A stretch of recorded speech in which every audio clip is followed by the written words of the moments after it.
প্রিয় দর্শক, আসসালামু আলাইকুম। সবাই কেমন আছেন? আশা করি সবাই ভালো আছেন। সবাইকে ব্যাপারী মেহেদী অফিসিয়াল চ্যানেলের পক্ষ থেকে স্বাগতম। দর্শক, আজকে কিন্তু আপনাদেরকে একটি সুসংবাদ দেব।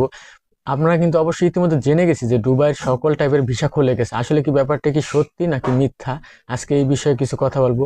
হ্যাঁ ভাই, আপনি যেটা শুনেছেন আসলে সেটা সত্যি কথা। দুবাইয়ের সকল টাইপের ভিসা বর্তমানে খোলা আছে। এতদিন কিন্তু দুবাইয়ের শুধু আপনার ইনভেস্টর ভিসাটা খোলা ছিল, কিন্তু এখন আপনার ওয়ার্ক পয়েন্ট ভিসা বলেন, ট্যুরিস্ট ভিসা বলেন, সকল টাইপের ভিসাগুলো দুবাইতে বর্তমানে খোলা আছে। তবে একটা কথা আপনাদেরকে অবশ্যই বলতে চাই, যে কথাটার জন্যই ভিডিও তৈরি করা। ভাই, আপনারা কিন্তু বুঝে শুনে ভালো মানুষের রেফারেন্সে বিদেশে যাওয়ার চেষ্টা করবেন, আল্লাহ যেই দেশই হোক।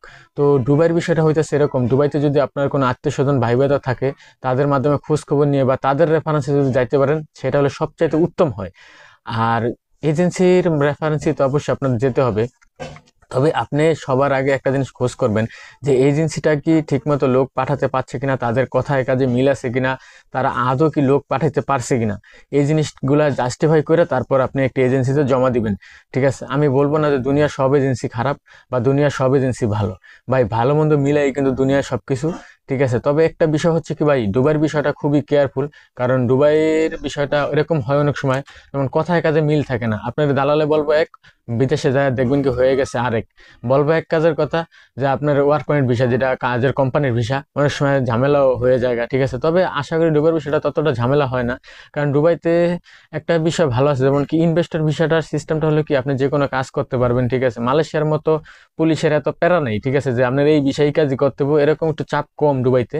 আর দুবাইয়ের আরেকটা বিষয় খুবই ভালো, যে আপনি চাইলে দুবাই থেকে মানে ইউরোপে যদি আপনার কোনো ইচ্ছা থাকে যে ইউরোপ যাওয়ার, তাহলে সেটা সবচেয়ে বেশি ভালো হয়। কারণ দুবাই থেকে ইউরোপের ভিসাগুলো খুবই তাড়াতাড়ি হয়, বিশেষ করে ক্রোয়েশিয়ার ভিসাটা 90% পাওয়ার সম্ভাবনা থাকে আর কি। ঠিক আছে, তো আমরা যারা মধ্যবিত্ত, অনেকে আছে না ভাই আমি ইউরোপ যাবো না, আমি দুবাইতে থাকবো। তো যারা এরকম দুবাইতে লং টাইম কাজ করার চিন্তা ভাবনা নিয়ে যাইবেন দুবাই, তারা অবশ্যই কিন্তু মনে করেন ভালো করে জাস্টিফাই করে যে আপনার জন্য কি কাজ আছে, বা আপনি যদি ইনভেস্টর ভিসাও লাগান, আপনি ওখানে বাংলাদেশ থেকে আগে কাজ সেটেল করবেন। যে আপনার কোনো যদি আত্মীয় স্বজন ভাই বোনেরা থাকে, তারা যাতে আপনার কোনো একটা কাজে সেটেল যাওয়ার পরে ঢুকাই দিতে পারে। আর দুবাইয়ের ভিসা হইতে বেশি দিন সময় লাগে না। আর বর্তমানে ট্যুরিস্ট ভিসাও খোলা আছে। আর দুবাইতে তো আজীবনই একটা সিস্টেম আছে, যেমন ট্যুরিস্ট ভিসা যাইয়া আপনার কোম্পানি ইয়াতে ইনভেস্টর ভিসা লাগান যায়, তারপর অন্যান্য ভিসা 2 বছরের যে মেয়াদি ভিসা, সেটাতে কনভার্ট করা যায়। ঠিক আছে, এটা হচ্ছে দুবাইয়ের সবচেয়ে একটা ভালো দিক।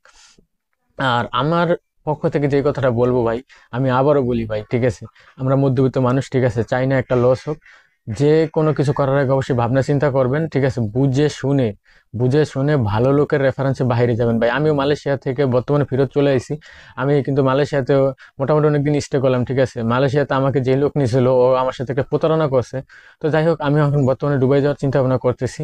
আর আরেকটা বিষয় হচ্ছে কি, দুবাইতে আপনার এই ভিসার ক্যাটাগরিগুলো খুবই ভালো, যে আপনার আর ভিসা ট্যুরিস্টে যাইও ভিসা করা যায়, ভিসা চেঞ্জ করা যায়, ভিসা কয়েক প্রকার ভিসা দুবাইতে অবশ্য আছে। ঠিক আছে, আর এটাও সত্যি কথা আবারও বলতেছি, বর্তমানে কিন্তু আপনার সকল টাইপের ভিসা দুবাইতে খোলা আছে। ঠিক আছে, আর আপনি মনে করেন যে একটা বিষয় সবসময় মাথায় রাখবেন, যে আপনি একটি সৎ লোক বলতে কি, যাদের যাদের কথায় কাজে মিল আছে, তাদের রেফারেন্সে দুবাইতে যাওয়ার। তবে আমি আশা রাখি আপনি যদি মানে সকল কিছু চিন্তা ভাবনা করে কাজ করেন, তাহলে অবশ্যই ভালো কিছু হবে। আজকের মতো এই পর্যন্ত। সবাই ভালো থাকুন, সুস্থ থাকুন, আল্লাহ হাফেজ।